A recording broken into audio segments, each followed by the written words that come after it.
This is Adrian Webster, the internationally renowned motivational business speaker and best-selling author. And this is Dr. Jack Lewis, TV's favourite neuroscientist. Together, we've written a book called Sort Your Brain Out. It does exactly what it says on the tin. Helps boost performance. By helping you understand how your brain works and exactly what you can do to get more out of it.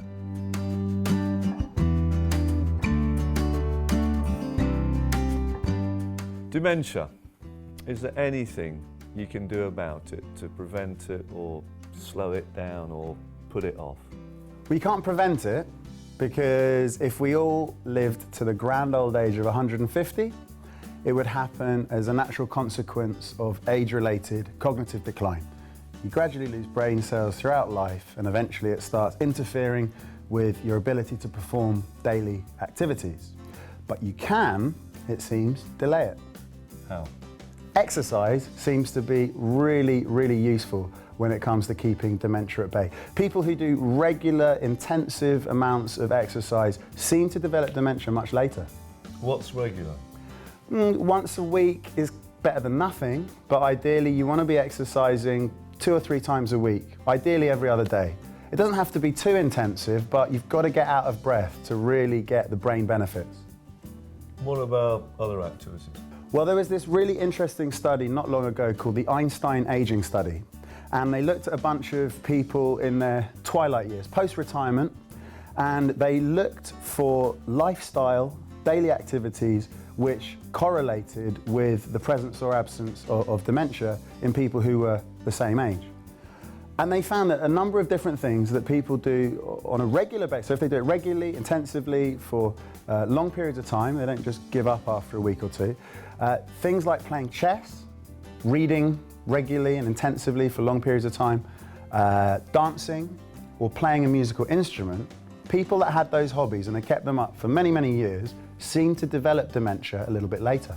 So let's just say this again. Reading, chess, dancing, and the fourth, playing a musical instrument, they helped delay the onset. Delay the onset of dementia. So on average, dementia would kick in a good few years later than those who were more sedentary in their lifestyle, who didn't, tax themselves mentally, because taxing yourself mentally helps you to build cognitive reserve. What's that? Well, cognitive reserve is basically areas of the prefrontal cortex which connect up to other brain areas, which enable you to compensate for damage that's happened in other parts of the brain, like the hippocampus, the memory banks. Those cells will slowly die off. Areas that connect frontal areas to parietal areas, they can start, getting worn down over time. And if you've done these activities which develop cognitive reserve, then even when those brain areas have started, losing neurons left, right, and center, they can take over, pick up the slack, and keep you functioning without any of the symptoms of dementia kicking in. If you lived to be really old, would you necessarily get dementia? Well, we don't know for sure because to date no one's ever lived to 150, but it does seem like the accumulation of things like beta amyloid plaques and neurofibrillary tangles, which are basically the telltale signs of Alzheimer's dementia, for example, they can accumulate and they will continue to accumulate throughout life. Now, there's only so long that these brain areas involved in cognitive reserve can compensate.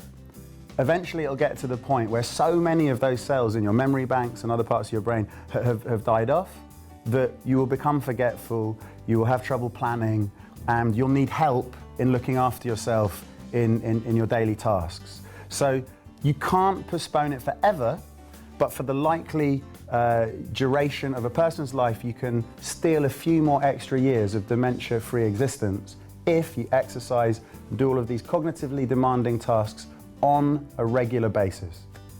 So the key is then, build this cognitive reserve through either reading, dancing, playing a musical instrument, or playing chess. Those are the things that we've got evidence for at the moment, but you could extrapolate from that. Anything that stretches you mentally should help you to develop cognitive reserve, which helps you to compensate for the inexorable process of brain aging. I've got it. Checkmate.